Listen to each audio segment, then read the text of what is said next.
I was in a couple of committed relationships, girlfriend-boyfriend status, which never really materialized to what I really wanted, which was forever commitment. And so I got to a point where I felt really tired of being, so to speak, test-driven by men, whether or not I was worthy of being a wife. And that is when I decided that there was something wrong in the way I was doing my interactions and dating and with men. And what if I just completely owned up to my worth? I felt deserving of a full commitment from an amazing man. And what if I refused to settle for anything less than that? So that's where things changed for me. And I speak of dating multiple men, not in a sexual way, but in getting to know men in a more emotional kind of way over a period of time, till the man in front of you knows you're the one for him forever and is ready to give you the commitment you desire. Was there ever a moment where, the man said to you, will you be my regular girlfriend? Will you commit to me? And you said, not until you put a ring on the finger, darling. Is it that sort of conversation? That was the conversation I had with my husband.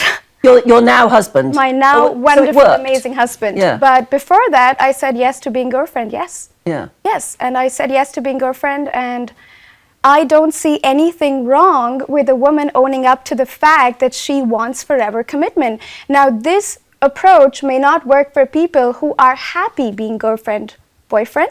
I have nothing against those people, but I do believe that a woman who is 33, 34, 35, looking to settle down should not be wasting her childbearing years, her marriageable years, being with a man who isn't ready to give her the commitment she deserves and desires. It's being upfront about it, isn't it? I know my old mum would say the same thing. That she would say in her day there were women who wanted to get married and set their targets and went, like an Exocet missile for the right man, and wouldn't, as you say, give their wifely, what did we call them? Wifely commitments. Benefits. Wife benefits. I love that. Now, look, it is the school holiday, so there may be children watching, but what are wife benefits?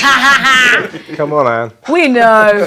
Okay, so I mean, it's not just sex, that's what we're talking about. it's not just sex.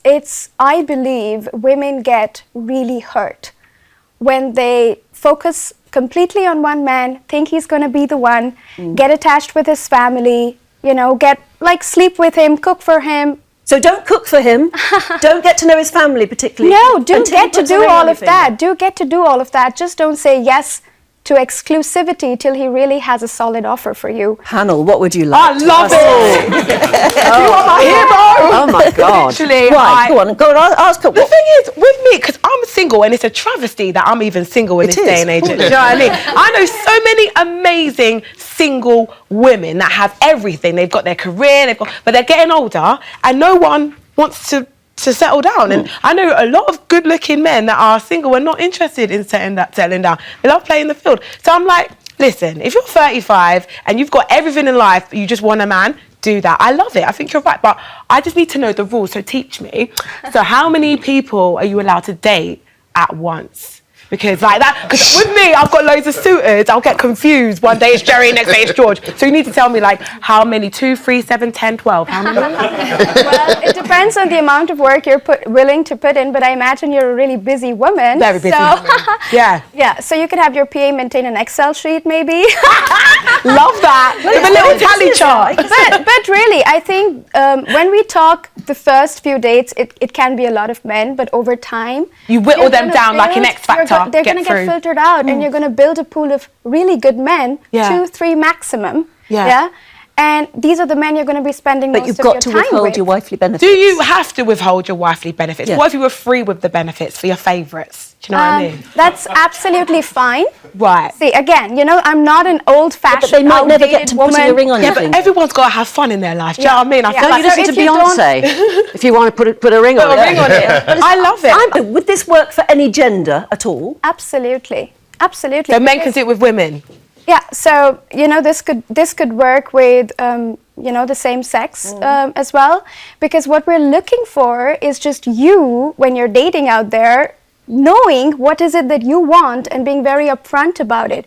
So that's a really powerful filter for people who don't want that. And that's okay. We respect the fact that people don't want to get married. We respect the fact that people don't want to be anyone's wife. But for a woman who wants that, I think it's a really powerful thing to come to just this emerge, space. won't it? It will emerge. It will emerge. The point is, I'm glad this worked for Sami, but romance is an organic thing. And actually, you know, what you should have tried is just go out with a few guys, play the field by all means, and you'll find that one of them you'll get more attracted to than the rest, and it will just develop. You don't need to.